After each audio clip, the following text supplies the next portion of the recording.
নম্বর ঈমান ভঙ্গকারী বিষয়, ইসলাম ভঙ্গকারী বিষয়, তৌহিদ নষ্টকারী বিষয় হচ্ছে আল্লাহর সাথে শরীক স্থাপন করা।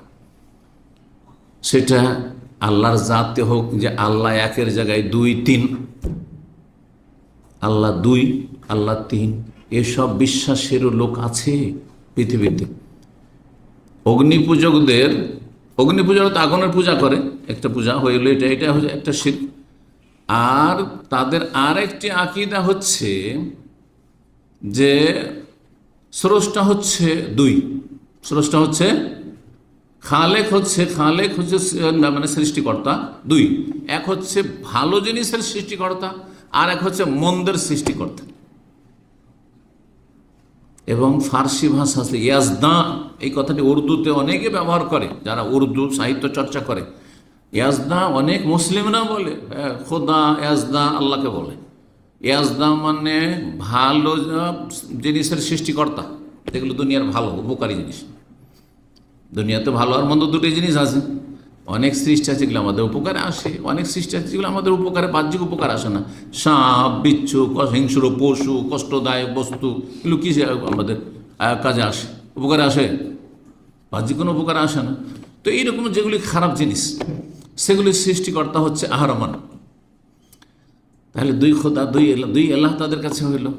তিন আল্লাহ খ্রিস্টানদের কাছে তৃতীয়বাদ, জি। আর তার 33 কোটি দেবতা, হ্যাঁ, হিন্দুদের ধর্মকর্ম, 12 মাসে 13 পূজা, আরও কত পূজা নিত্য নতুন আসতে আছে। আর যারা মাজারপন্থী, তাদের কাছে হ্যাঁ আল্লাহ রাব্বুল আলামিন শুধু আল্লাহর, বাকি যা কিছু নিতে হবে, চাইতে হবে, সবার জন্য ডিপার্টমেন্ট ভাগ করে দেওয়া আছে।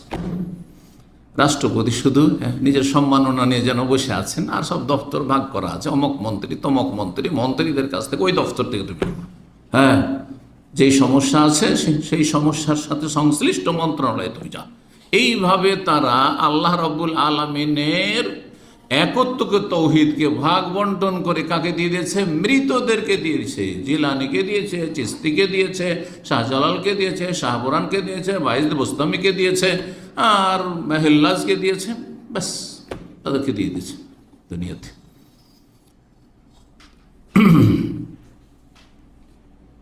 শিরক আল্লাহর সত্তায় হোক, জাতে হোক, আল্লাহর গুণাবলিতে হোক। আল্লাহর গুণাবলী একটি হচ্ছে ইলমুল গায়ব, অদৃশ্য সম্পর্কে জ্ঞানী হওয়া। অদৃশ্য, সমস্ত অদৃশ্য, যা দেখা যায় না। আমাদের জন্য অদৃশ্য কিছু আছে, কিছু দৃশ্য। আপনাদেরকে আমি দেখতে পাচ্ছি, আমাকে আপনারা দেখতে পাচ্ছেন, তাই না? দৃশ্য। আর অনেক কিছু আছে, ভাইরাস আছে, দেখতে পাচ্ছেন? আচ্ছা, রবকে দেখতে পাচ্ছেন? হ্যাঁ, কবরের জীবনকে দেখতে পাচ্ছেন? মনকে নাকি আসলে সব দেখতে পাচ্ছেন? জি। সাহাবীরা দেখতে পেতেন যে নবী সাল্লাল্লাহু আলাইহি ওয়াসাল্লামের কাছে জিবরাইল আসছেন, ওহী এলো, দেখতে পেতেন না? মানুষের রূপ না ধরলে দেখতে পেতেন না। এখানে মালায়েকা ফেরেশতা আছে, দেখতে পাচ্ছেন? অদৃশ্য জগৎ। তাই জিন আছে, দেখতে পাচ্ছেন? তাহলে অদৃশ্য। তো যেই ব্যক্তি বলবে যে আল্লাহ ছাড়া কেউ আলেমুল গায়ব আছে, সেই ব্যক্তি আল্লাহর সিফাতে, গুণে শরীক করলো না? করলো না? আল্লাহ সর্বশক্তিমান, আল্লাহ সমস্ত কিছুর উপর ক্ষমতাবান, মুখতারে কুল, যেটাকে বলা হচ্ছে উর্দু ভাষায়। বেরেলভিদের ভাষায় রাসূলুল্লাহ সাল্লাল্লাহু আলাইহি ওয়াসাল্লাম মুখতারে কুল, সমস্ত কিছুর তিনি মালিক। নাউযুবিল্লাহ। নবী সাল্লাল্লাহু আলাইহি ওয়াসাল্লাম আলেমুল গায়ব, নবী সাল্লাল্লাহু আলাইহি ওয়াসাল্লাম হাজির নাজির। তাহলে কিসে তারা শিরিক করলো? এই আকীদার মাধ্যমে আল্লাহর গুণে কি করলো? আল্লাহর সিফাতে, সিফাত মানে গুণ, আল্লাহর গুণে শিরক করলো। ইলমুল গায়বে আল্লাহর সাথে শরীক করলো। আল্লাহ রাব্বুল আলামিন সত্তার দিক থেকে তিনি সমস্ত সৃষ্টির ঊর্ধ্বে, কিন্তু তার জ্ঞানের দিক থেকে, ক্ষমতার দিক থেকে, পরিবেষ্টনের দিক থেকে, আরও বহু দিক হতে পারে, সেগুলির দিক থেকে আল্লাহ রাব্বুল সব জায়গায় হাজির। আল্লাহর ইলম সব জায়গায় হাজির, সব জায়গার খবর রাখছেন, সব জায়গায় তার ক্ষমতা চলছে, সব কিছুর উপর তার ক্ষমতা চলছে, সব কিছু আল্লাহ পরিবেষ্টন করে আছেন, ঘিরে আছেন। আল্লাহর ক্ষমতার বাইরে হ্যাঁ কোনো শক্তি যেতে পারে না, না পারে? তো এদিক থেকে আল্লাহ হাজির। তো নবীকে যদি হাজির বলেন, নাজির মানে দ্রষ্টা বা সির। আল্লাহ সব কিছু দেখেন, কেউ যদি বলেন নবী হাজির নাজির, মানে নবী সব কিছু দেখছেন, নবী সব কিছু তার কবর থেকে পৃথিবীর সব কিছু নবী সাল্লাল্লাহু আলাইহি ওয়াসাল্লাম দেখছেন। উম্মতের লোকেরা কে কি আমল করছে, কে নামাজে গেল কে গেল না, কে এখানে আছে কে কোথায় আছে, সব দেখছেন। এগুলি আকীদা, এক শ্রেণীর কথিত মুসলিমদের আকীদা, যাদের নামের কথা একটু বললাম। জি, আর এদের সংখ্যা যেমন তেমন না, ভারত বাংলাদেশে যথেষ্ট সংখ্যা তাদের রয়েছে। বড় একটি দল তারা, কোরআন সুন্নাহ অনুসারীদের চাইতে তাদের দল অনেক বেশি ভারী। চিন্তা করুন তাহলে, তাহলে আল্লাহর গুণে শরীক স্থাপন করলো, এতে কি হয়ে যায়? ঈমান ভঙ্গ হয়ে যায়, ইসলাম ভঙ্গ হয়ে যায়, তাওহীদ নষ্ট হয়ে যায়। শিরক, আল্লাহর ইবাদতে শিরক। আল্লাহ ছাড়া কাউকে সেজদা করে দিল, আল্লাহ ছাড়া কাউকে সেজদা করে দিল, জীবিত অথবা মৃত, মাজারে সেজদা করলো। আল্লাহর ঘর ছাড়া অন্য কেউ ঘরের তওয়াফ করলো, মাজারে তওয়াফ করলো। আল্লাহর ঘরের ওপর গেলাফ চড়ানো আছে, ওই রকম মাজারে চাদর চড়াইলো। হ্যাঁ, মাজারে কেন চাদর চড়াইলো? এই জন্য যে চাদর চড়াই কিছু পাবো। হ্যাঁ, তাহলে এটা কি করলো? শিরক করলো। কেন মাজারে চাদর চড়াই না আমাদের মানুষরা? মনে করেন এর মাধ্যমে বরকত হাসিল হবে, আমার রুজি বাড়বে, আর আমার আলা মুসিবত থেকে আমি নিরাপদ থাকবো, আমার মনের আশা কামনা বাসনা পূর্ণ হবে, ইত্যাদি ইত্যাদি। তাহলে এগুলি সবগুলি শিরক, আল্লাহর ইবাদতবন্দেগীতে শিরক। আল্লাহ ছাড়া অন্যের কাছে চালি, ইয়া গাউস মাদাদ, ইয়া গরিব নওয়াজ, শাইয়ান লিল্লাহ, কিছু দেন আল্লাহর রাস্তে, দেখি শিরক। শিরক না বড়, সুতরাং বড় শিরক করলে, বড় শিরকের আকীদা, বড় শিরকি কথা অথবা বড় শিরকি আমল করলে কি হয়ে যায়? ঈমান, ইসলাম, তাওহীদ ভঙ্গ হয়ে যায়। আল্লাহ রাব্বুল সূরা নিসার দুটি আয়াতে এই বিষয়টি ইরশাদ করেছেন, আয়াত 48 এবং আয়াত নম্বর 116। ইন্নাল্লাহা লা ইয়াগফিরু আন ইউশরাকা বিহি, নিশ্চয় আল্লাহ ক্ষমা করবেন না যদি তার সাথে শিরক করা হয়, সেটা তার জাতে হোক, সেফাতে হোক, গুণাবলিতে হোক, অথবা তার কাজে হোক, অথবা তার ইবাদতবন্দিতে হোক। ওয়া ইয়াগফিরু মা দুনা যালিকা, শিরকের নিম্নের যে গুনাহগুলি রয়েছে, অপরাধ রয়েছে, সেগুলি আল্লাহ ক্ষমা করবেন লিমান ইয়াশা, যাকে চাইবেন। আপনি ভাবিয়েন না যে আমি চুরি করবো আল্লাহ মাফ করে দেবেন, আমি বেঈমানি করবো, টাকা পয়সা নেবো, উধাও হয়ে যাবো, আল্লাহ মাফ করে দেবেন, আপনি সুদ খাবেন আল্লাহ মাফ করে দেবেন, ইত্যাদি। না না, লিমান ইয়াশা, যাকে আল্লাহ চাইবেন। আপনাকে আল্লাহ ক্ষমা করা চেয়েছেন কিনা আপনি জানেন? তাহলে কি করে আপনি একজন মুসলিম, আল্লাহ পরকালে বিশ্বাসী, আর আপনি জেনে বুঝে পাপ করবেন? পাপের বিষয়টি হচ্ছে অনিচ্ছাকৃত পদস্খলন ঘটার মতো। রাস্তায় চলতে চলতে আছাড় খেয়ে পড়ে। কোনো দুনিয়ার আধা পাগলও ইচ্ছা করে আছাড় খেয়ে পড়ে না, হোঁচট খেলেই আছাড় খায়, ইচ্ছা করে কেউ পড়ে। ঠিক ওই রকম ইচ্ছা করে একজন মুসলিম গুনাহ করবে না। এই কথা আমি কিন্তু বারবার বলতে থাকি, যাতে করে সহজে মানুষ বুঝে আসে, জেনে শুনে অহরহ গুনাহ করছেন আপনি, আল্লাহ গফুর। না রে ভাই, এটা নয়। হোঁচট খেয়ে পড়ে গেলেন, আপনি পাপ থেকে বাঁচার চেষ্টা করছিলেন, কিন্তু শয়তান কিভাবে বিভ্রান্ত করলে যে আপনি গুমরাহ হয়ে গেলেন। সাথে সাথে ফিরে আসেন, যেমন আছাড় খেয়ে পড়লে সাথে সাথে, আরে কেউ দেখে না নেয়, তাড়াতাড়ি করে উঠ উঠ দাঁড়া। যদি শরীরে শক্তি থাকে, 1 সেকেন্ড বিলম্ব করবেন না, যখন আছাড়টা খেলাম তো পড়েই থাকি একটু, না কখনো পড়ে থাকবেন না। মানিজ্জত, হ্যাঁ, আপনাকে তাহাতে বাধ্য করছে উঠতে। ঠিক ওই রকমই গোনা হয়ে গেছে আল্লাহর কাছে মানিজ্জতের ব্যাপার। হাসরের মাঠে অপদস্থ লাঞ্ছিত হইতে হবে, আর মানুষরা জানলেও লাঞ্ছিত অপদস্থ হইতে হবে, সমাজে পরিবার জানলে লাঞ্ছিত হইতে হবে। সুতরাং তাড়াতাড়ি উঠে দাঁড়া, তওবা, উঠে দাঁড়া মানে তওবা করা, তাড়াতাড়ি সংশোধন করে ফিরে আসে। আল্লাহ সঠিক বুঝদান করুন, সংশোধনের তৌফিক দান করুন। ইন্নাল্লাহা লা ইয়াগফিরু আন ইউশরাকা বিহি, শিরক করা হলে আল্লাহ মাফ করবেন না, চূড়ান্ত ফয়সালা আল্লাহ। তার নিচের গুনাহ হইলে আল্লাহ যাকে ইচ্ছে মাফ করবেন। ওয়া ইয়াগফিরু মা দুনা যালিকা লিমান ইয়াশা ওয়া মান ইউশরিক বিল্লাহি ফাকাদ ইফতারা ইসমান আযীমা, 48 নম্বর আয়াত। ওয়া মান ইউশরিক বিল্লাহি ফাকাদ দাল্লা দালালাম বাঈদা, এটি হচ্ছে 116 নম্বর সূরা নিসা, দুটি আয়াত সূরা নিসায় রয়েছে। আচ্ছা, দুনিয়াতে শিরক করলো, আল্লাহ মাফ করলেন না, আর শিরকের অবস্থায় যদি মারা গেল, তাহলে চিরতরে জাহান্নামে থাকতে হবে, কোনো দিন জাহান্নাম থেকে বের হইতে পারবে না। বড় শিরককারী, যে ঈমান ভঙ্গ করে দিল, যতই নামাজ রোজা হজ যাকাত নেক আমল যতই থাক না কেন, পাহাড়ের সমান নেকি থাক না কেন, কোনো নেকি কাজে আসবে না, কারণ এই নেকি নেকি না, এগুলি ধূলিকণার মতো উড়িয়ে দেওয়া হবে, এগুলি হাসর মাঠে মরিচিকা হয়ে যাবে। মরিচিকা যেমন পানি নয়, ঠিক তেমনি এই নেকি নেকি নয়। ইন্নাহু মান ইউশরিক বিল্লাহ, সূরা মাইদা আল্লাহ বলছেন, শুনে রাখো যারা আল্লাহর সাথে শিরক করে, ফাকাদ হারামাল্লাহু আলাইহি জান্নাহ, আল্লাহ তার জন্য জান্নাত হারাম করেছে। হারাম, নিষিদ্ধ। ওয়া মাওয়াহুন নার, তার বাসস্থান হচ্ছে জাহান্নাম। ওয়া মা লিয-যালিমিনা মিন আনসার, আর এইসব জালিমদের কোনো সাহায্যকারী নেই, কোনো সাহায্যকারী নেই, মানে সুপারিশকারী নেই। মুশরিকের জন্য হাসর মাঠে কোনো সুপারিশ নেই। যারা অন্য অন্য গুনাহে জড়িয়েছিল কিন্তু বড় শিরকে লিপ্ত হয়নি, বড় কুফরিতে নাস্তিকও না, আর সে বড় মুশরিকও না, জন্মসূত্রেও মুশরিক না, আর মুসলিম সমাজে বড় শিরকারী নয়, তার জন্য শাফাত রয়েছে শিরকারীর জন্য। আর শিরক নিয়ে আল্লাহর সামনে হাজির হয়েছে বড় শিরক, তার জন্য ফামা তানফাউ শাফাতুশ শাফিন, সূরাতুল মুদ্দাসির আল্লাহ বলছেন সুপারিশকারী কোনো সুপারিশ কাজে আসবে না। বহু দলিলের রয়েছে। আল্লাহ ছাড়া অন্যের কাছে ফরিয়াদ করা, আল্লাহ ছাড়া অন্যের জন্য মানত করা। মানত করলো আমার ছেলেটা যদি পরীক্ষায় পাশ করে, ডাক্তারিতে চান্স পায়, তাহলে আমি শাহজালাল মাজারে একটা খাসি জবাই করব, হ্যাঁ, একটা চাদর চড়াবো আজমির শরীফে গিয়ে। সেই ব্যক্তি মুশরিক হয়ে গেল, জান্নাত হারাম হয়ে গেল, জাহান্নাম ফরজ হয়ে গেল। এবং আল্লাহ এই গুনাহ নিয়ে আল্লাহর সামনে যদি হাজির হয় আসামির কাঠ, কখন আল্লাহ মাফ করবেন না। হ্যাঁ, তবে যতক্ষণ বেঁচে আছে তবার দরজা খোলা আছে। আছাড় খেয়ে পড়ে গেছেন, দাঁড়াবার সুযোগ আছে, দাঁড়ানো হচ্ছে তওবা।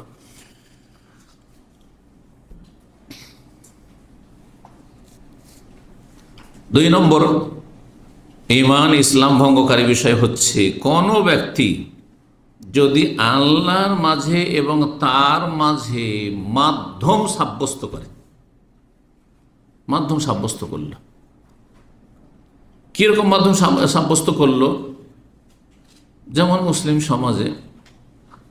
সমাজে যারা শিরকারী, তারা আল্লাহকে কিন্তু হ্যাঁ বড় মালিক ঠিকই মানে, হ্যাঁ আল্লাহ রাব্বুল আলামিন, আল্লাহ সৃষ্টিকর্তা, ঠিক না? কিন্তু আল্লাহর কাছে আমরা সাধারণ মানুষ পাপী তাপী সরাসরি পৌঁছিতে পারবো না, সরাসরি পৌঁছিতে পারবো না।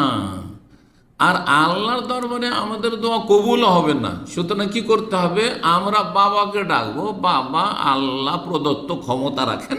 হ্যাঁ, বেরেরবিরা ভাগ করেছে, বলছে একটা হচ্ছে ক্ষমতা হচ্ছে জাতি ক্ষমতা, একটা আতাই ক্ষমতা। এগুলো তাদের মানে মন গড়া ভাগ। বলছে আল্লাহর ক্ষমতা হচ্ছে জাতি সত্তাগত ক্ষমতা আল্লাহর কাছে, আর আব্দুল কাদের জিলানি, খাজা বাবা, আর আপনার শাহজালাল সাহেব, যত সুফিরা আছে, পীরগুলো আছে, এদের কাছে আতাই ক্ষমতা আছে, কুদরাতি আতাই। মানে আতা মানে কি? দান, প্রদত্ত, আল্লাহ প্রদত্ত। মানে আল্লাহ এদেরকে এই রকম অসাধারণ ক্ষমতা দিয়ে রেখেছে। তুমি ছেলে মেয়ে দিতে পারবে, তুমি রোগ ভালো করতে পারবে, তুমি মনস্কামনা পূরণ করতে পারবে, ইত্যাদি ইত্যাদি। আউযুবিল্লাহ, আউযুবিল্লাহ। তার মানে আল্লাহর ক্ষমতাকে ভাগ বন্টন করে দিয়ে দিচ্ছে। এইটা হচ্ছে মাধ্যম সাব্যস্ত করা। আল্লাহর মাঝে আর তার মাঝে কি আছে? মাধ্যম আছে। আল্লাহকে ডাকতে হবে না। যেমন আপনাকে সরকারি একটা চাকরি নিতে হবে, ঠিক একবারে আজকালকার দুনিয়ার রাজত্বের সাথে তুলনা করেছে আল্লাহ রাব্বুল আলামিনের সার্বভৌমত্বকে। নাউযুবিল্লাহ, ফালা তাযরিবু লিল্লাহিল আমসাল। আল্লাহর কোন উপমা দৃষ্টান্ত তোমরা তুলনা পেশ করবে না, কোনো তুলনা নেই। লাইসা কামিসলিহি শাই, তার মতো কোনো কিছু নেই। শুধু দুনিয়ার শাসকের সাথে, রাষ্ট্রপতি আর প্রধানমন্ত্রীর সাথে আর রাজার সাথে তুলনা, যে আমার একটা চাকরি লাগবে। হ্যাঁ, কিসের চাকরি? হাসপাতালে চাকরি লাগবে। তাহলে আমি কি রাষ্ট্রপতির কাছে যাব না প্রধানমন্ত্রীর কাছে যাব? কারো কাছে যাব না। কার কাছে যাব? হ্যাঁ, স্বাস্থ্য মন্ত্রণালয়ে আমি যাব, তাই না? আমি অ্যাপ্লিকেশন করবো কোথায়? মিনিস্ট্রি অফ হেলথে করব। আমি চাকরি নেব ডিফেন্সে, ধরেন আমি সেনাবাহিনীতে চাকরি, তাহলে ডিফেন্স মিনিস্ট্রিতে যাব, আমি প্রতিরক্ষা মন্ত্রণালয়ে যাব। তো এই রকমই তারা বলছে যে না না না, মাধ্যম আছে, মাধ্যমে যেতে হবে, যান ওখানে যান। নাউযুবিল্লাহ। তো যদি কেউ তার মাঝে, মানে বান্দা নিজের মাঝে আর আল্লাহর মাঝে ওয়াসায়েত, ও মাধ্যম, ওসিলা, এগুলোকে বলা হচ্ছে, তাদের ভাষায় কি বলা হচ্ছে? এরা হচ্ছে ওসিলা, আল্লাহ পর্যন্ত পৌঁছার মাধ্যম। তাদেরকে ডাকে, ইয়া গৌস মাদাদ, ইয়া জিলানি মাদাদ, ইয়া ফলা মাদাদ, ইয়া সৈয়দা জাইনব, মিশরে মহিলা মহিলা পীরের পীরনির কবর আছে, হ্যাঁ, সৈয়দ বদুই আছে কবর, ইয়া রেফাই মাদাদ, নওয়াজুবিল্লাহ। তাদের কাছে তলব করে যে আল্লাহর কাছে একটু সুপারিশ করে দেন। আচ্ছা, কেউ যদি মদিনা যায়, যাওয়ার পরে ইয়া রাসূল আল্লাহ, আল্লাহকে বলে আল্লাহ তুমি নবীর সুপারিশ দাও, এটা হচ্ছে ইসলাম। কার কাছে চাইবেন? আল্লাহর কাছে চাইবেন যে নবীর সুপারিশ নসিব করো, এটা হচ্ছে ইসলামের শিক্ষা। আর যদি নবীকে গিয়ে বলেন যে ইয়া রাসূল আল্লাহ, আমার জন্য আল্লাহর কাছে আপনি সুপারিশ করেন, আপনার কাছে এসছি, সালাম পাঠ করলাম, দরুদ পাঠ করলাম, আপনার কাছে দরখাস্ত করছি, তো এটা শিরক। বুঝতে পারলেন? জি। তাহলে কোনটা ইসলাম আর কোনটা শিরক, কোনটা ইসলাম নষ্ট করে, ভঙ্গ করে, আপনাকে জ্ঞান অর্জন করা ফরজ। জি। আপনি যখন আল্লাহর কাছে চাইলেন, আল্লাহ হচ্ছে শাফাতের মালিক, কুল্লিল্লাহি শাফাআতু জামিয়ান, সুপারিশ সমস্ত কার কাছে? লিল্লাহ, শাফাতের মালিক আল্লাহ। কোরআনে আল্লাহ স্পষ্ট করছেন। তাহলে যিনি মালিক তাকে বলবো যে আল্লাহ তুমি নবীর সুপারিশ আমার জন্য অবধারিত করো, আমার জন্য ফরজ করো, আমার জন্য ব্যবস্থা করো, আমার জন্য তুমি অবধারিত করো, ইত্যাদি। তো এইরকমই তাদের উপর ভরসা রাখে, যেসবকে মাধ্যম মনে করে তাদের ভরসা যে উনি ঠিক থাকলেই হলো, খাজা বাবা ঠিক থাকলেই হলো, হ্যাঁ, বড় পীর হ্যাঁ ঠিক থাকলেই হলো, শাহজালাল ঠিক থাকলেই হলো। আমাদের বাংলাদেশে কোনো দুর্ঘটনা হতে দেবে না। হ্যাঁ, ভাগ্য ভালো যে শাহজালাল মাজার ছিল, না হইলে যে বিমান দুর্ঘটনা হয়েছিল আজকে থেকে 20-25 বছর আগে সিলেটের বিমানবন্দরে, একটা পত্রিকা ছেপেছে, আমি নিজে সেই পত্রিকা দিয়েছি, বাংলাদেশে এক পত্রিকা, তাদের ছেপেছে যে ভাগ্য ভালো, হ্যাঁ, সিলেটবাসীর বা এইসব যাত্রীদের যে হ্যাঁ আল্লাহর ওলি শাহজালাল বাবা শুয়ে আছেন সিলেটে, না হইলে বিমান বিধ্বস্ত হয়ে একবারে সব শেষ হয়ে যেত, কিছুই থাকতো না। হ্যাঁ, তো বিমানের একটা ডানা ভেঙেছে, কিন্তু বিমানের কিছু হয়নি, আর বিমানের যাত্রীদের কিছু হয়নি। এটা কার? হ্যাঁ, বদৌলতে, শাহজালাল বদৌলতে। সমস্ত লিখনেওয়ালা শিরক, যে পত্রিকা লিখে করলো, মুশরিক, এবং যারা এই বিশ্বাস রাখবে তারা মুশরিক হয়ে গেল, তাদের ইমান ভঙ্গ হয়ে গেল, ইসলাম নষ্ট হয়ে গেল। যেমন উজু করে আসার পরে বায়ু ঘুরে হলে আপনার উজু শেষ, ঘুমিয়ে গেলে উজু শেষ, নামাজ 4 রাকাত পড়া শেষ হয়ে গেছে, হাতে হাতে বসে আছেন, আর তারপরে কথা বলে নিলেন, সালাম আলাইকুম ভাই কেমন আছেন? ভালো আছেন। ভাবছেন যে তাড়াতাড়ি লোকটা উঠে যাবে, তাদের একটু কথা বলেই নি, তারপরে সালাম ফিরবো, সব শেষ। ওই দেখুন, সব শেষ। ঠিক করে দলিল সূরা ইউনূসের আয়াত নম্বর 18, আল্লাহ বলছেন ওয়ায়াবুদুনা মিন দুনিল্লাহ, তারা আল্লাহকে বাদ দিয়ে, যারা মুশরিক বহুত্ববাদী, তারা আল্লাহ ছাড়া অন্যকে কি করে? অন্যের ইবাদত করে, অন্য উপাসনা করে। মা লা ইয়াদুররুহুম ওয়া লা ইয়ানফাউহুম, অথচ তারা তাদের ক্ষতিও করতে পারবে না আর তাদের লাভও করে দিতে পারবে না, কিছু করতে পারবে না।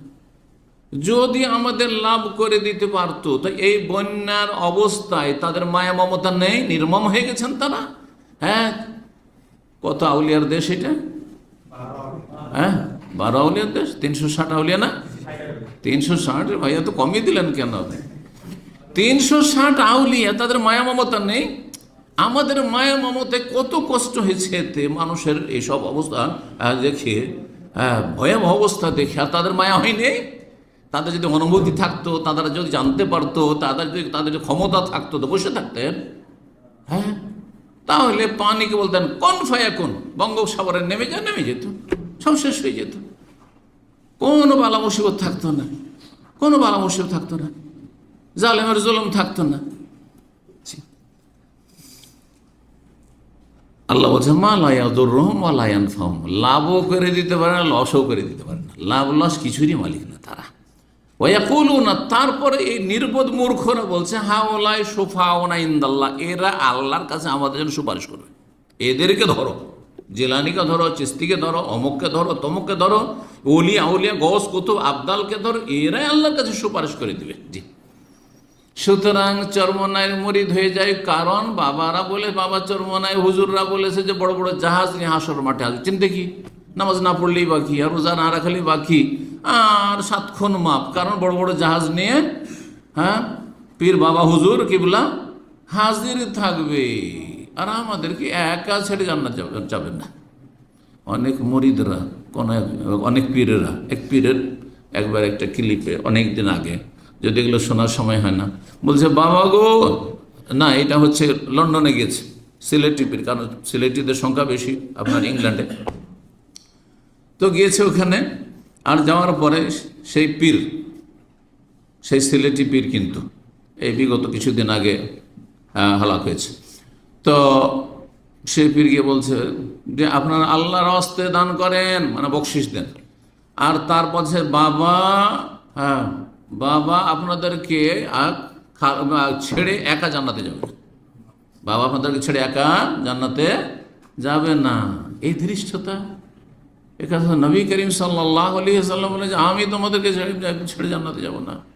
নবী সাল্লাল্লাহু আলাইহি ওয়াসাল্লাম জান্নাতে চলে যাবেন, যারা জান্নাতে প্রথমখানে যাদের জন্য জান্নাত ফরজ হবে তার জান্নাত চলে যাবেন, তারপর নবী সাল্লাল্লাহু আলাইহি ওয়াসাল্লাম সুপারিশ করতে থাকবেন, সুপারিশ করবেন, ঠিক না, সুপারিশ চলতে থাকবে। অনেক লোক তার মধ্যে জাহান্নামে চলে গেছে, কত বছর জ্বলতে আছে, তাদের জন্য সুপারিশ হবে।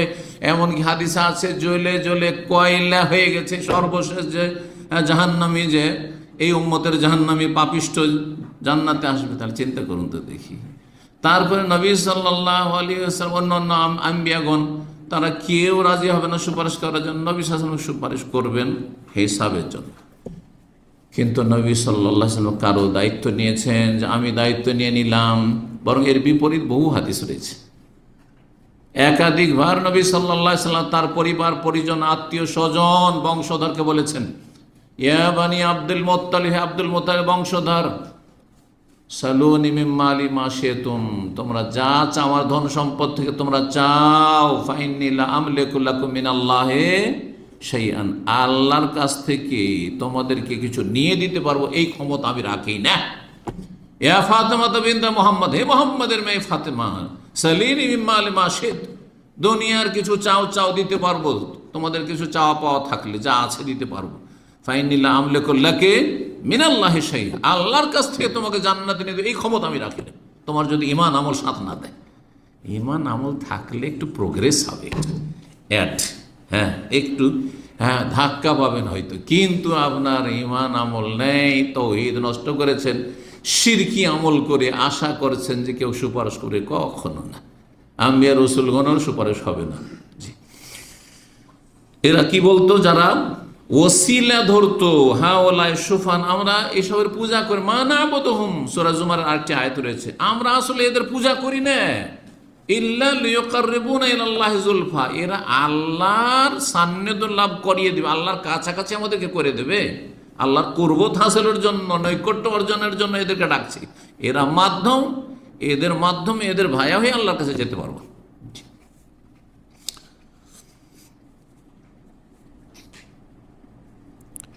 ইমাম ইবনে তাইমিয়া রাহিমাহুল্লাহ সম্পর্কে বলছেন, শেখুল ইসলাম, ফামান জালাল মালাইকাতুল আম্বিয়া ওয়াসাইদ, কোন ব্যক্তি যদি ফেরেশতাদেরকে আল্লাহ পর্যন্ত পৌঁছার জন্য মাধ্যম মনে করে, নবীদের আম্বিয়া, নবীদেরকে মানে নবীদের মাধ্যমে ভায়া হয়ে আল্লাহর কাছে পৌঁছিব, তাহলে নবী আর ফেরেশতার ক্ষেত্রে যদি অচল হয়, তাহলে কোথায় অন্যরা যারা নবী নয় আর ফেরেশতাও নয়, হ্যাঁ সুফি যারা, জি, ইয়াদুহুম, তাদেরকে ডাকলো, ফেরেশতাকে ডাকলো, ইয়া জিবরাইল সাহায্য করো, উদ্ধার করো, ইয়া মুহাম্মদ, ইয়া রাসূলুল্লাহ মাদাদ, ইয়া রাসূলুল্লাহ, বলে না মাজার পূজারী বলে না, মাদাদ সাহায্য করুন, ইয়া রাসূলুল্লাহ রক্ষা করুন, ইয়া রাসূলুল্লাহ। যদি পরে বলছেন তিনি তাদের উপরে যদি আস্থা ভরসা রাখে, ওয়াসআলহুম জালবাল মানাফি, তাদের কাছে যদি কামনা করে যে আমাকে কিছু লাভ করিয়ে দেন, ও দাফাল মুদার, আমাকে অনিষ্ট থেকে রক্ষা করে, ভালো মুসিবত রক্ষা করেন। যেমন কেউ যদি চায় যে ইয়া রাসূলুল্লাহ আমার গুনাহ খাতা মাফ করিয়ে দেন, আমার অন্তরকে হেদায়েত দান করেন, আমার বালা মুসিবত দূর করে দেন, অভাব দূর করে দেন, অনাটন দূর করে দেন, ফাহুয়া কাফিরুন বিইজমাইল মুসলিমিন, মুসলিম উম্মার আইম্মায়ে কেরাম, ওলামায়ে কেরামদের ইজমা, সর্বসম্মতি ক্রমে কাফির, সে কাফির মুশরিক। যে ব্যক্তি এইরকম বিশ্বাস রাখবে যে ফেরেশতা, নবী এরা কি মাধ্যম, অসায়ত মাধ্যম, এদেরকে ধরলেই কাজ হয়ে যাবে, এদেরকে ধরলেই কাজ হয়ে যাবে। দুনিয়ার ওপর কিয়াস করলো, যুক্তিতে মুক্তি খুঁজলো, যে দুনিয়াতে প্রধানমন্ত্রীর সাথে দেখা করা সম্ভব নয়, কিন্তু তার বংশের যদি পেয়ে যায়, তার ডান হাত কাউকে যদি পেয়ে যায়, ধরেন একজনের সাথে খাতির হয়ে গেছে এই বংশে, অনেকে বড়দের সাথে এভাবে দেখা করে না, হ্যাঁ? অথবা নিজের এলাকার এমপি, চলেন এমপি সাহেবকে ধরলে, এমপি সাহেব স্ট্রং এমপি আছে, প্রভাবশালী এমপি আছে, হ্যাঁ, ওনার কথাকে না করতে পারবো, ওনার মাধ্যমে আমি দেখা করবো। করছে না? ঠিক ওই রকমই মনে করেছে রব্বুল আলমিনের সার্বভৌমত্বকে আর মহান কুদরতে কামে লাগে।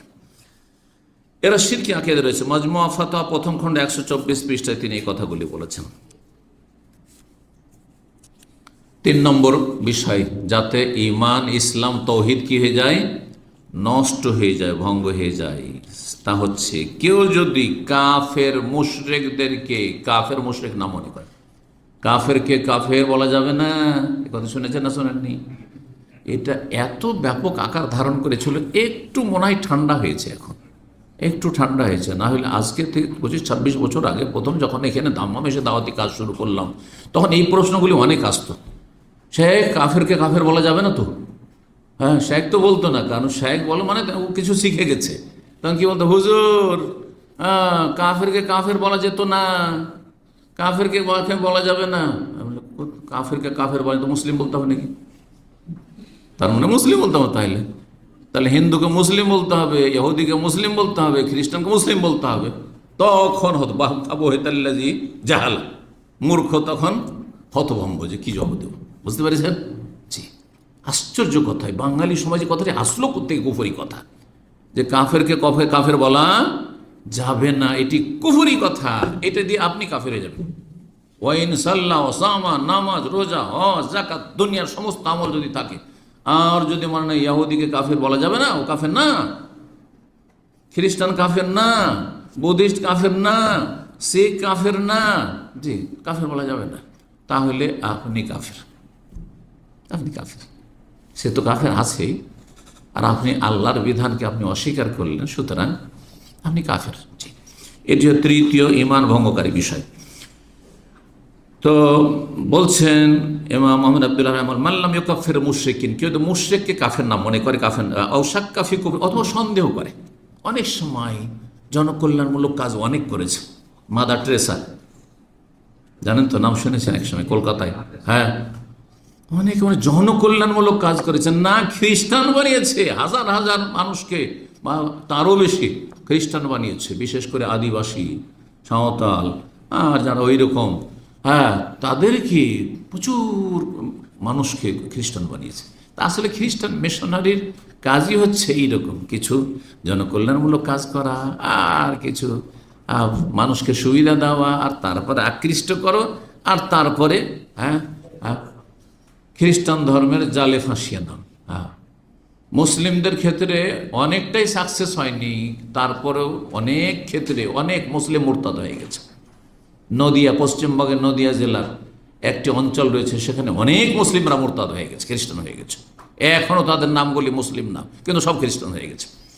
এইরকমই বাংলাদেশের আপনার উত্তরাঞ্চলের কথা শুনেছি, জানেন তো আপনারা, সেসব এলাকা, পঞ্চগড়, এদিক এইসব এলাকায় প্রচুর মানুষ সম্পর্কে শোনা গেছে যে তাদের নাম সব মুসলিম, আর মুসলিম সমাজে বাস করে সব খ্রিস্টান হয়ে গেছে। এইগুলো খ্রিস্টান মিশনের এনজিও। কাফেরদের এনজিওতে কোনো বাধা নাই, কিন্তু মুসলিম এনজিও করলে আপনার পেরেশানি শেষ নাই। হ্যাঁ, কোথায় জঙ্গিবাদের তকমা লাগিয়ে দিবে, আর কোথায় কি করে দিবে, আর কোথায় মিথ্যাবাদ দিয়ে ফাঁসিয়ে দেবে আপনাকে। আউযু বিল্লাহি মিনাশ শাইতানির রাজিম। আল্লাহ রাব্বুল আলামিন সমস্ত অনিষ্ট থেকে হেফাজত করুন, এবং যারা এসব অনিষ্টকারী তাদেরকে আল্লাহ সর্বনাশ করুন। তো যারা বলছেন যদি তাদের কাফের হয় সন্দেহ করে, একজন মানুষ যখন প্রভাবিত হয়ে যায় কারো সেবা দেখে, কারো জনকল্যাণমূলক কাজ দেখে, কারো আচার আচরণ দেখে, তখন যদি বলেন যে ও তো কাফের, বলছে না না না না, কি করে কাফের বলবেন, এত ভালো কাজ করে, এত মানুষের উপকার করে, তাহলে আপনি কাফের। সন্দেহ করলে কাফের। কাফেরকে জন্মসূত্রে যে কাফের, এখানে কাফের বলতে বা কাফের জন্মসূত্রে যা মুশরিক, অর্থাৎ অমুসলিমকে কেউ যদি মনে করে যে সে কাফের নয়, সে অমুসলিম নয়, হ্যাঁ, তাদের কাফের বলা যাবে না। আজকাল একটু আবার হালকা করা হয়েছে, আজকাল কাফের বলছে না, অনেক আরবরা বলছে যে কাফের বলাটা একটু হয়ে যাচ্ছে, শক্ত ভাষা হয়ে যাচ্ছে। কি বলতে হবে? নতুন ভাষা এসছে অমুসলিম। কোরআন হাদিস খুঁজে ফেলে দেন, কোথাও অমুসলিম কথাটি পাবেন না।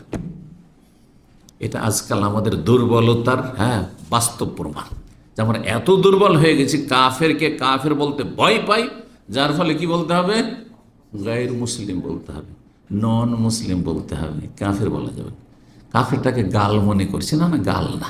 কাফের মানে অবিশ্বাসী, মুমিন বিশ্বাসী, কাফের মানে অবিশ্বাসী। কোনো গাল নয়, এটা কোনো গাল। আপনি বিশ্বাস করেন, মোস্ট ওয়েলকাম, আহলান ও সাহলান, আহলান ও সাহলান। বিশ্বাসী, আল্লাহ বিশ্বাসী, পরকালে বিশ্বাসী, কোরআনে বিশ্বাসী, রসুলে বিশ্বাসী, ভাগ্যে বিশ্বাসী, 5 ওয়াক্ত সালাতে বিশ্বাসী, আহলান ও সাহলান, একবারে বুকে জড়িয়ে ধরবো। আপনি আমার চেয়ে বেশি ক্লিন, কারণ আমি তো পাপী, আমার তো পাপের বোঝা আছে, কিন্তু আপনার কিছু নেই, আপনি আজকে ক্লিন হয়ে গেলেন, মায়ের পেটে ভূমিষ্ঠ হওয়ার মতো হয়ে গেলেন।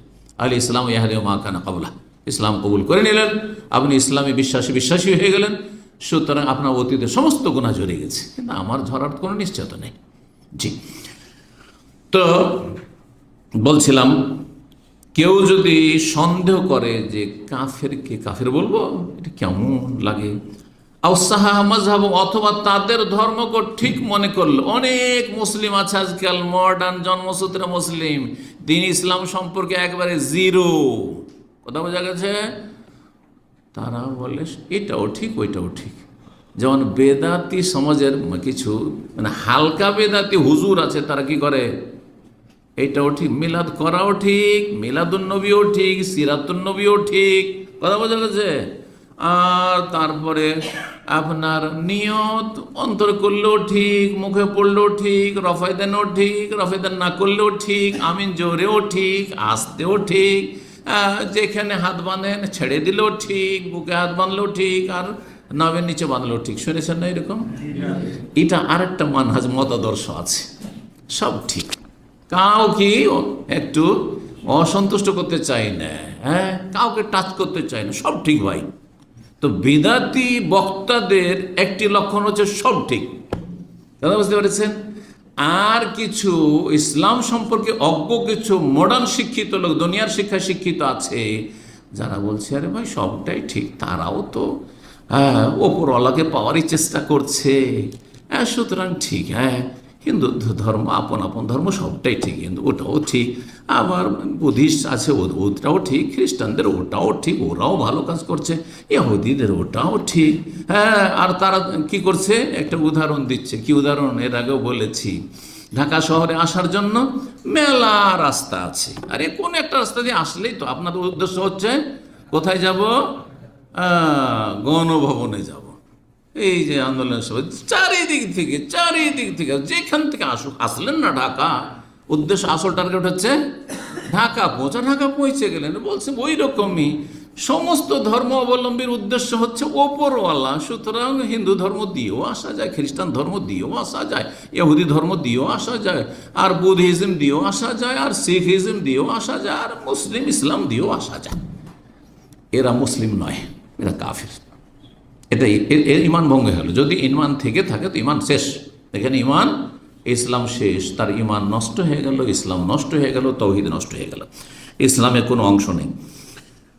বলছেন তারপরে ওয়াহাজান নাখিজ মুজমাউন আলা কুফরে ফাইলিহি, এতে কোনো ইখতিলাফ নেই, যেটা ইখতিলাফি মাসলাহ, এর ওপর এজমা উম্মতে মুসলিমার আবু হানিফা, শাফি, মালিক, আহমদ, আহলে সুন্নাত ওয়াল জামাত, আহলুল হাদিস, মুহাদ্দিসিন, ফুকাহা, সমস্ত উলামায়ে কেরামদের কি রয়েছে, এজমা, ঐক্যমত রয়েছে। এখানে মুশরিক বলতে আল কাফিরুল আসলি, যারা জন্মসূত্রে কাফের বা অমুসলিম, তাদেরকে যদি কেউ মনে করে যে তারা মুসলিম, তাদেরকে কাফের বলা যাবে না, অথবা কাফের কেন বলছেন আপনি, আমার একটু সন্দেহ হচ্ছে, অথবা তারাও তো ঠিকই করছে, তাহলে কাফের। কিন্তু মুসলিম সমাজের যারা বিভিন্ন কুফরি কাজে লিপ্ত আছে, এদের ক্ষেত্রে সতর্ক, সাবধান, ঢালাওভাবে বলা যাবে না। এবং সেই ব্যক্তি মন্তব্য করতে পারবেন না, এখানে যোগ্য বিজ্ঞ ওলামায়ে কেরামদের ভূমিকা কাজ করবে। সাধারণ মানুষ আবেগে ফতোয়াবাজি করলে হবে না, আপনার বিরোধী ও তো নাস্তিক, ও তো বেটা কাফের, ও তো ইসলামের দুশ্মন, এই কথা বলার কোনো চান্স নেই, কোনো সুযোগ নেই। আপনার এই অধিকার নেই, আমার অধিকার নেই, আমার অধিকার নেই। যদি দেখেন যে স্পষ্ট কুফরি কাজে লিপ্ত কেউ, ধরেন একজন জন্মসূত্রে মুসলিম কিন্তু বড় শিরক বা বড় কুফরি দেখছেন, এমন একটা কথা বড় কুফরি, বেশ কিছু এইরকম নেতা মাথা আছেন না মুসলিম সমাজে, কোরবানি করে কি হবে, হ্যাঁ এত রক্তপাত করে আর এত টাকা লস করে দেশের অর্থনীতি নষ্ট করা হচ্ছে না, কথা বলেছে না বলেনি, কথাটি কুফরি কিনা, বলবো কথা কুফরি, কিন্তু সেই ব্যক্তি কাফের কিনা এর জন্য এত সহজে ফতোয়া দেওয়া যাবে না। কাফের বলে আখ্যায়িত কাজ, এটাকে তাকফির বলা হয়। কাফের বলে, কাফের ট্যাগ লাগাবার জন্য, কাফের বলে আখ্যায়িত করার জন্য কিছু কন্ডিশন, শর্ত রয়েছে, সে শর্তগুলি বিদ্যমান থাকতে হবে। কিছু বাধা রয়েছে, যেই বাধাগুলি দূরীভূত হয়েছে কিনা, যদি বাধা থাকে এখনো অথবা কোনো শর্তগুলি যদি অসম্পূর্ণ থাকে তাহলে কাফের বলা যাবে না। হতে পারে সেই ব্যক্তি মূর্খ, আর কোনোদিন কোনো আলেমের কাছ থেকে জানার তার সুযোগ হয়নি বিষয়গুলি, হ্যাঁ বিষয়টা জানার সুযোগ হয়নি, অথবা সে কোনো জায়গা তাকে বাধ্য করা হয়েছে, নিরুপায় হয়ে বলেছে, ইকরাহ জবরদস্তি করা হয়েছে।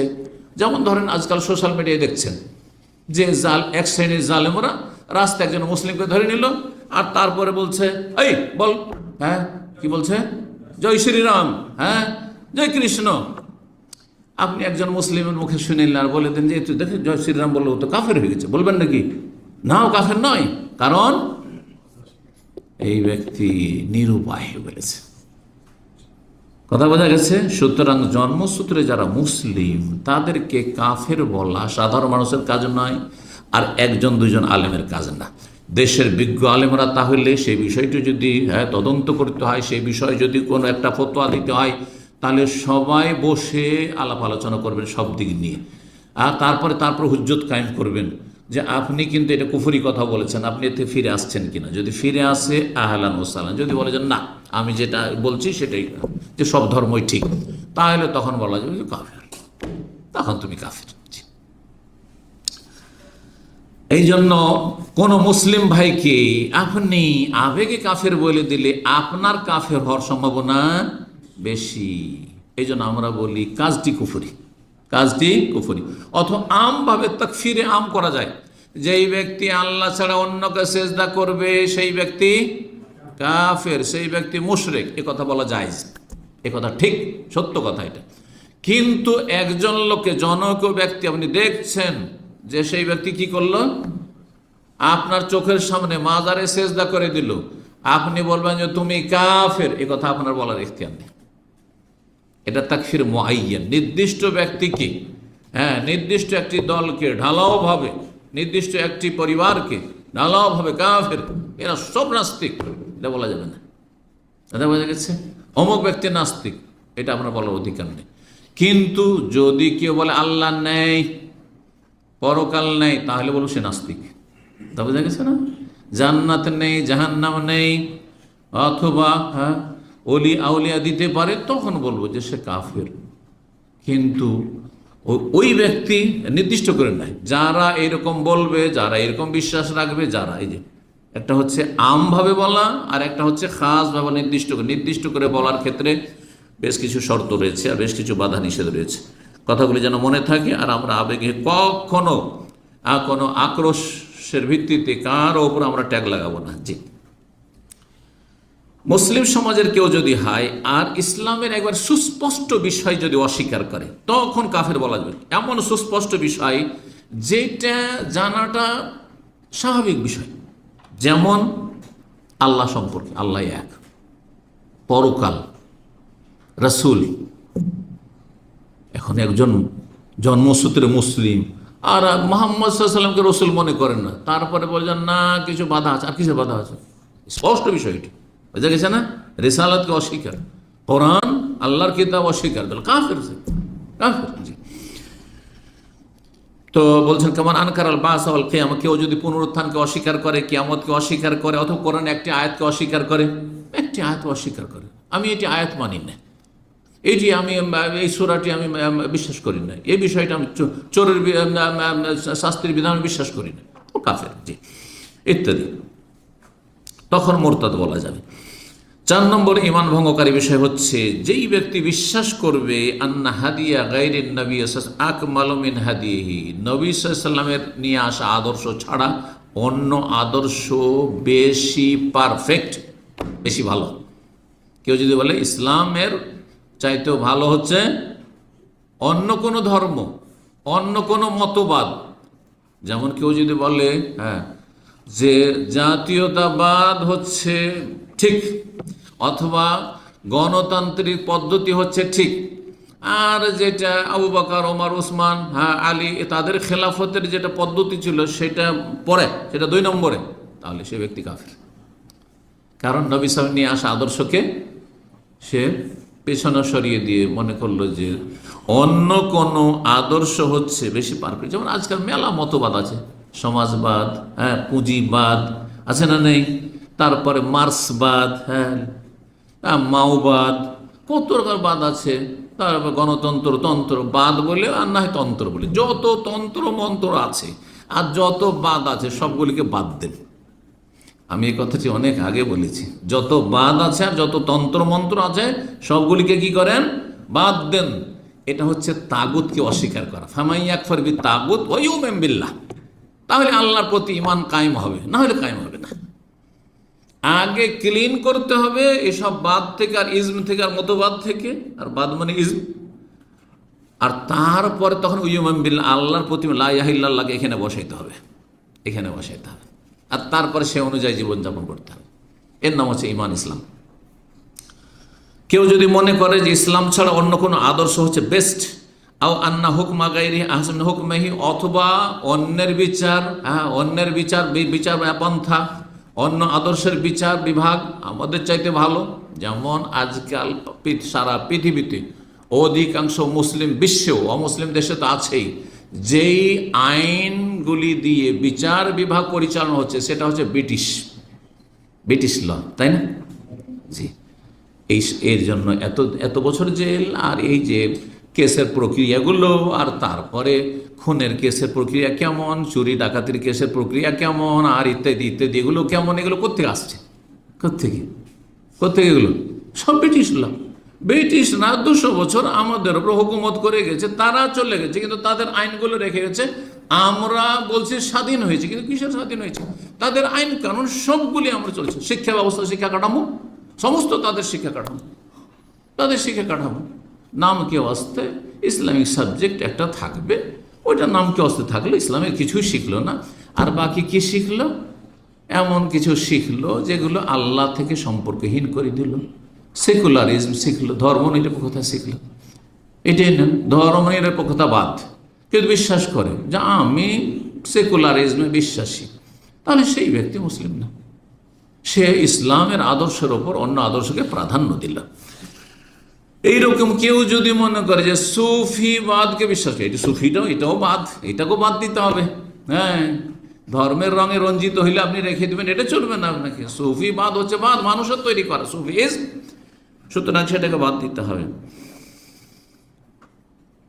এই মানব রচিত বিধান, এক কথা এর অন্য নাম হচ্ছে মানব রচিত বিধানকে ইসলামের চাইতে শ্রেষ্ঠ মনে করা অথবা সমান মনে করা। আর কয়েকটি আছে, সবগুলি কুফরি হবে, শুধু 1-2 আছে যেগুলো কুফরি হবে না, ফাসিকি হবে বা জুলম হবে।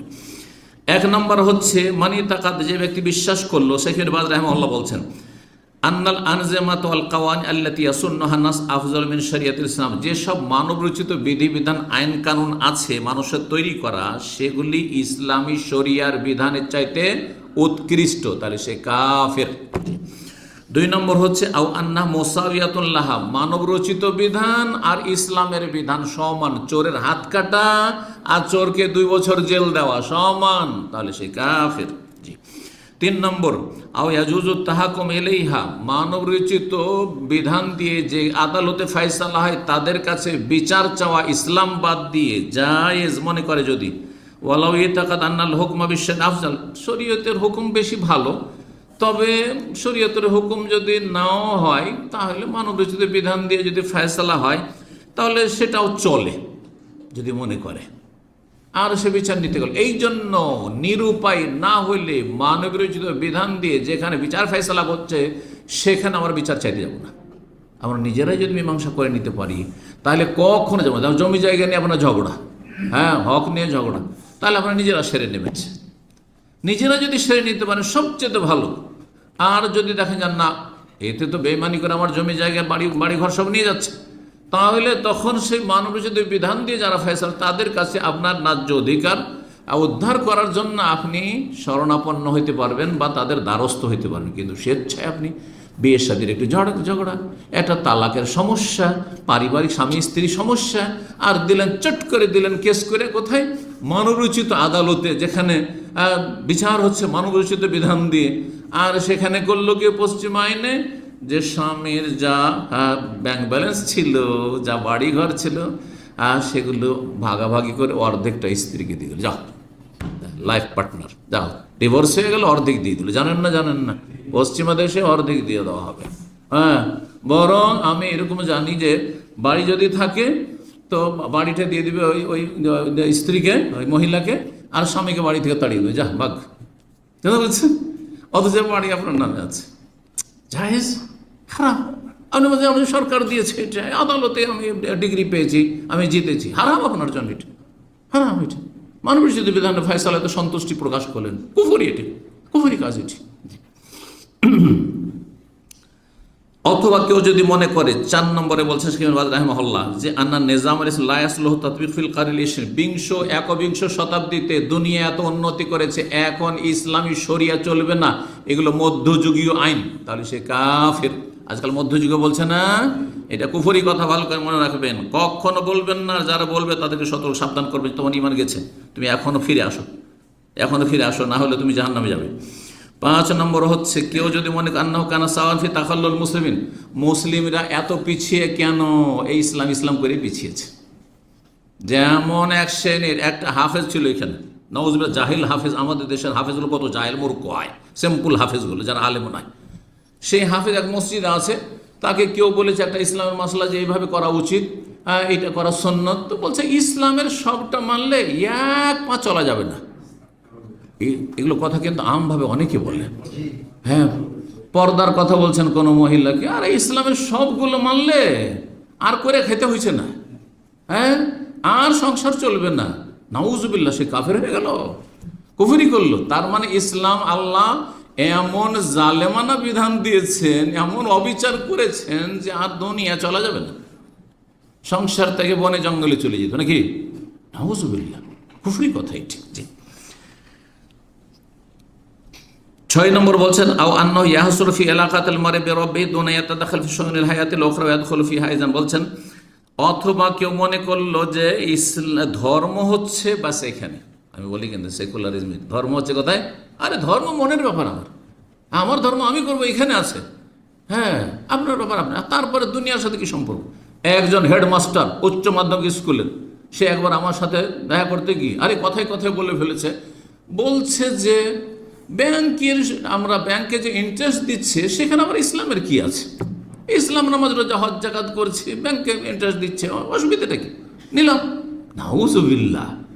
তাহলে এই যদি অবস্থা, এত উচ্চশিক্ষিত লোকদের যে MA পাস করেছে, আর তারপরে একটা হেডমাস্টার, সুবহানাল্লাহ, তার ছাত্রদের অবস্থা কি হবে, ছাত্ররা কি হবে, কোথায় যাবে, তাহলে এরা কেন নাস্তিক হবে না, কেন বেদিন হবে না, আল্লাহুল মুস্তাআন।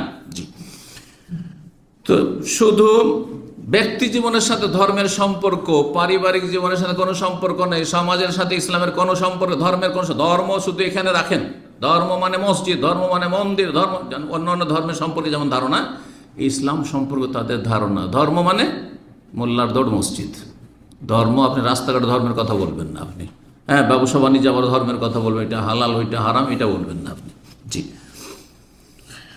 7 নম্বর, হ্যাঁ ইমান ভঙ্গকারী বিষয়, মানে একটি নবী যে বলছে মানবরচিত বিধান দিয়ে ফয়সালা করলে 7 নম্বর ওইটার ভাগ বলছি। মাইয়ারা, কেউ যদি মনে করে আন্না ইনফাজা হুকমিল্লাহ ফি কাতিয়াতিল সারিকি আও রাজমিজ জানিল মুহসান লা ইউনাসিবুল আসরাল হাজির, দণ্ডবিধানগুলি আজকাল বাস্তবায়ন করা এই যুগ উপযোগী নয়। আজকালকার যুগে চোরের হাত কাটা চলবে না, অচল। আজকালকার যুগে জেনার শাস্তি দেয়, মৃত্যুদণ্ড দেওয়া, অথবা 100টি বেত্রাঘাত করা অবিবাহিতাকে, এগুলো অচাল, এগুলি আসলে এই যুগের জন্য নয়। তাহলে সেই ব্যক্তিও কাফের হয়ে যাবে, তার ঈমান ভঙ্গ হয়ে গেল। 8 নম্বর, কেউ যদি মনে করলো মানে এতাকান্না ইয়াজুজুল হুকম বিগাইরি শরিয়াতিল্লাহ ফিল মুআমালাত আবিল হুদুদ আও গায়রিহিমা, কেউ যদি মনে করে আল্লাহর শরীয়ত ছাড়া অন্য কিছু দিয়েও বিচার করা যাবে দুনিয়াবি ব্যাপারে, দুনিয়ার বিষয়, লেনদেনের বিষয়ে, ব্যবসা বাণিজ্যের বিষয়ে, হ্যাঁ, চলাফেরার বিষয়ে, বিবাহ শাদীর বিষয়ে, তালাকের বিষয়ে, এগুলো বিষয়ে, হ্যাঁ, জরুরি নয় যে ইসলামের আলোকে সেগুলি করতে হবে। কেউ যদি মনে করে তাহলে সেই ব্যক্তি কাফের হয়ে যাবে। কাফের কখন হবে না? যখন একটি ফয়সালা করছে কিন্তু সেটা জানছে যেটা হারাম, কিন্তু কেন করছে? বলছে ভাই আমাকে, আমার চাকরি কি করব, আমার তো পেট চলে না, আমি জানছি যে এটা গুনহার কাজ, ওনার কাজ এটা জানছি, নাজায়েজ কাজ আমি জানছি, মানছি, কিন্তু আমি কিসের জন্য করছি? এই জন্য করছি, আমি দুনিয়ার একটা স্বার্থে করছি। তখন তাকে কাফের বলতে পারবেন না, তখন তাকে কাফের বলতে পারবেন না। কয়টি বললাম? 4টি নিয়ে আলোচনা হয়েছে, তাই না? 4টি বিষয় নিয়ে। তো চতুর্থটি কি? মানব রচিত বিধান, নবী সাল্লাল্লাহু আলাইহি সাল্লাম নিয়ে আসা আদর্শ ছাড়া অন্য কোনো আদর্শকে কেউ যদি ইসলামের আদর্শের চাইতে উত্তম বলে, সমান বলে, অথবা যেসব 8 ভাগে ভাগ করে বললাম, বিস্তারিত আলোচনা করলাম। 5 নম্বর যে বিষয়টি, সেটা দিয়ে শেষ করব, যাতে করে আর 5টি বাকি থাকে, সামনের সপ্তাহে ইনশাআল্লাহ আল্লাহ তৌফিক দিলে শেষ করব। সেটা হচ্ছে যে নবী সাল্লাল্লাহু আলাইহি ওয়াসাল্লাম যে আদর্শ নিয়ে এসেছেন, সেটা আকীদা হোক, ইবাদত বন্দেগী হোক, আখলাক চরিত্র হোক, হালাল হারাম হোক, জায়েজ না জায়েজ হোক, কোনটা খাওয়া জায়েজ, কোনটা খাওয়া জায়েজ নয়, কোনটা করা জায়েজ, কোনটা করা জায়েজ নয়, কোনটা করণীয়, কোনটা বর্জনীয় ইত্যাদি, কোনটি সুন্নত, কোনটা সুন্নত নয় ইত্যাদি, এসব বিষয়গুলির কোনো একটি কেউ যদি ঘৃণা করে, যেমন কোনো ব্যক্তি বাম হাতে কি করছে, চা খাচ্ছে, আমাদের সেটা একটু ফ্যাশন, কিন্তু কি করবে? ডান হাতে সিগারেট, বাম হাতে চা। দেখেছেন সিগারেট খোরদেরকে? জি। আপনি যখনই বলবেন তাকে ভাই বাম হাতে কেন আপনি পান করছেন, আরে বাদ দাও এগুলো, আমি এগুলোকে ঘৃণা করি, কথা বোঝা গেছে? একজন লোক, একজন মুসলিম মাদ্রাসা পড়েছে একসময়, কেমনভাবে মানুষ মুরতাদ হয়ে যায়, আমার চোখের সামনে কথাটি। আমার তখন বয়স মাত্র 17-18 বছর। শিক্ষিত মানুষ, মাদ্রাসা থেকে সে কওমি মাদ্রাসা থেকে আলিয়া মাদ্রাসা থেকে সে হাই স্কুলের বা উচ্চ মাধ্যমিকের সে আরবির টিচার, নাউজুবিল্লাহ। তারপরে সে বলছে মানুষ নামাজ বলছে, অনেক নামাজ পড়েছি, অনেক পড়েছি, এখন নামাজকে দেখলে গায়ের জ্বালা হয়, নামাজকে দেখলে আমার গা জ্বালা হয়। এ কথাটা কি? কুফর, ঈমান ভঙ্গকারী বিষয়, ঈমান নষ্ট হয়ে গেল, যা ছিল সব শেষ। দলিল কোরআনে কারীমের আয়াত, মহান আল্লাহ বলছেন যালিকা বিআন্নাহুম কারিহু মা আনজালাল্লাহ, সূরা মুহাম্মাদের আয়াত। আল্লাহ বলছেন শোনো, এরা কেন কাফের হয়ে গেছে, মুনাফিকরা, কারিহু মা আনজালাল্লাহ, যা আল্লাহ নাজিল করেছেন সেই নাজিলকৃত বিধানকে তারা ঘৃণা করেছে। কেউ যদি ঘৃণা করে, ফা আহবাতা আমালহুম, সুতরাং তাদের আমলকে আল্লাহ বরবাদ করে দিলেন, নষ্ট করে দিলেন। এখন তাহলে উদাহরণ দিই, বহু মানুষ আছে মুসলিম সমাজে যারা দাড়িকে ঘৃণা করে, এগুলো মুতাওয়াদের কাজ, মুল্লাদের কাজ, নেগলেক্টেড মনে করে।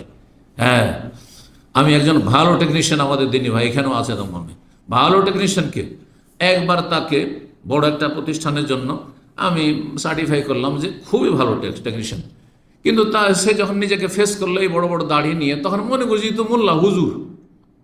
তারপরে তাকে আর নিল না। আর তারপরে জানতে পারলাম যে সেই বিল্ডিংয়ে কাজ করেছে আমাদের সেই টেকনিশিয়ান ভাইয়ের ছাত্র, মানে এখানে সে পেটের গরজে সে এসি টেকনিশিয়ান হয়েছে, তাকে দিয়ে কাজ করিয়েছে, আর কাজ এত বাজে কাজ করেছে, 1 বছরও যায়নি ওই এসিগুলো। তাহলে ধারণাটা কি দাড়িওয়ালা সম্পর্কে? দাড়িওয়ালা মানে নেগলেক্টেড, এরা দাড়িওয়ালা মানে না, এই চলবে না। আচ্ছা, হোটেলে 3 স্টার হোটেল দাঁড়িয়ে নিয়ে গেছে আমাদের ভাই, ইন্টারভিউ দিয়েছে, সব কিছু ভাষাতে এক্সেলেন্ট, সব কিছুতে পাস, বলছে দাড়ি মুন্ডা এসো তাহলে চাকরি আছে তোমার। তাহলে কি এটা? আপনি দাড়িকে ঘৃণা করছেন, সুতরাং এটি কুফরি। টাকনার ওপরে কারো কাপড় দেখে গায়ের জ্বালা, কি অভদ্র লাগে দেখে। এটা অফিসে চলে? অফিসের মতো ড্রেস পরে আসতে হবে। যদি কেউ এই কথা বলে সে কাফের। কারণ নবী সাল্লাল্লাহু আলাইহি ওয়াসাল্লামের নিয়ে আসা বিধান হচ্ছে টাকনার নিচে কাপড় গেলে জাহান্নামে যাবে, টাকনার ওপরে মুসলিম তুমি কাপড় রাখো। দাড়ি ওয়াজিব, জি। এমনকি কোনো সুন্নতকে, সুসাব্যস্ত সুন্নতকে কেউ যদি ঘৃণা করে, তাহলে নবী সাল্লাল্লাহু আলাইহি ওয়াসাল্লাম নিয়ে আসা বিধানকে, যেটা সর্বস্বীকৃত, কুরবানি যদিও সুন্নাতে মুআক্কাদা, হানাফি মাযহাবে ওয়াজিব, বাকিদের কাছে সুন্নাতে মুআক্কাদা, কিন্তু স্বীকৃত, পুরো উম্মতে মুসলিম এর উপর আমল করছে, পুরো তো উম্মতে মুসলিমা জানছে, তাই ছোট থেকে বড়, ছোট বাচ্চাও জানছে যে আমাদের কুরবানি আছে ইসলামে, তাই না? এখন কেউ যদি বলে আমি কোরবানিটাকে মেনে নিতে পারছি না, এত পশু হত্যা হচ্ছে, এটা কেমন লাগছে যেন, হ্যাঁ কেমন লাগছে, তাহলে কি সে নবী সাল্লাল্লাহু নিয়ে আসা বিধানকে কি করলো? ঘৃণা করলো। এইরকম কত কি ঘৃণা করে। সুতরাং এই জন্য বলে, আমাকে যদি আমার দুনিয়ার কোনো কারণে যদি ঘৃণা করে, যে আমাকে দেখতে ভালো লাগে না, আমার সাথে চলতে ভালো লাগে না, তাহলে সে কাফের হবে না, যতই বড় আমি আলেম হয়ে যাক না কেন। আমার সাথে দুনিয়ার কারণে যদি শত্রুতা থাকে, কাফের হবে না, সে ফাসেক গুনাহগার, যদি সে জালেম হয়, মানে অবিচার করে আমার ক্ষেত্রে। কিন্তু যদি আমার ধার্মিকতার, দাড়ির কারণে আমাকে ঘৃণা করে, আমি আলেম, সহি আকীদার সেই জন্য ঘৃণা করে, সহি আকীদার উপর তার ঘৃণা, হ্যাঁ কোরআন সুন্নাহর, হ্যাঁ দাওয়াতের উপর তার ঘৃণা, এইরকমই আমার লেবাস পোশাকের উপর ঘৃণা, কারণ আমার ইসলামিক পোশাক, ইসলামিক বেশভূষা, তাহলে সেই ব্যক্তির ঈমান নষ্ট হয়ে যাবে, সেই ব্যক্তির ঈমান নষ্ট হয়ে যাবে। ভালো করে শুনেন, বলছেন ওয়াল ইজমা মুনাকিদুন আলা কুফরি মান আবগাদ শাইআ মিম্মা জা বিহি রাসূল সাল্লাল্লাহু আলাইহি ওয়াসাল্লাম। এই ব্যাপারে ইজমা রয়েছে, ঐক্যমত রয়েছে, যে রাসূলুল্লাহ যা কিছু নিয়ে এসেছেন তা যদি কেউ ঘৃণা করে, তার সাথে বিদ্বেষ রাখে, তাহলে সেই ব্যক্তি কাফের হয়ে যাবে। ইমাম বহূতি রাহিমাহুল্লাহ কাশফুল কেনা ৬ষ্ঠ খণ্ড ১৬৮ পৃষ্ঠায় এই বিষয়টি উল্লেখ করেছেন। সুতরাং বিষয়টি এত সহজ নয়। দেখেন, এই জন্য বলি, দাঁড়িয়ে রাখছেন না আপনার ব্যাপার, আপনি গুনাহ করছেন, কিন্তু এতে আপনার ঈমান নষ্ট হবে না। এখনও যদি ৫ ওয়াক্ত ফরজ ঠিক থাকে, বা ওয়াজিবাত ঠিক আছে, একটা ওয়াজিব ছুটেছে, একটা গুনাহ আছে, অনেক নেকি আছে, আল্লাহ গফুর রহিম, এবং একসময় হয়তো আল্লাহ তৌফিক দেবেন, ঈমান যখন ওইরকম শক্তিশালী হবে। এরকম মানুষের আপনার কারো দাঁড়িয়ে নেই, আর একজনের দাঁড়িয়ে আছে কিন্তু গীবত করছে, আর অন্য পাপে আছে, পাপ মানুষের হইতে পারে, কিন্তু আপনি যদি দাড়িওয়ালাকে ঘৃণা করেন, তাহলে মহাবিপদ, আপনার ঈমান নেটানাটানি, কিন্তু ঈমান নষ্ট হয়ে যাবে। এইরকমই আপনি টাকার নিচে কাপড় রাখছেন, আপনি গুনাহগার, কিন্তু যারা টাকার উপর কাপড় রাখছে তাকে ঘৃণা করিয়েন না। যারা টাকার উপর সুন্নতি কাপড় রাখছে, ইসলামিক কাপড় রাখছে, তাকে ঘৃণা করিয়েন না আপনি, কারণ ইসলামের জন্য কাউকে ঘৃণা করিয়েন না। যদি ঘৃণা করেন, তাহলে আপনার জন্য মহাবিপদ। আল্লাহর বুঝার তৌফিক দান করুন, সংশোধনের তৌফিক দান করুন, গুনাহ খাতা মাফ করুন, এবং আল্লাহ রাব্বুল আলামিন এই কথাগুলিকে কবুল করুন, এবং আমাদের সকলকে আল্লাহ রাব্বুল হেদায়েতের উপর প্রতিষ্ঠিত রাখুন। সাল্লাল্লাহু আলাইহি ওয়া সাল্লাম আলা আলিহি ওয়া সাহবিহি আজমাইন।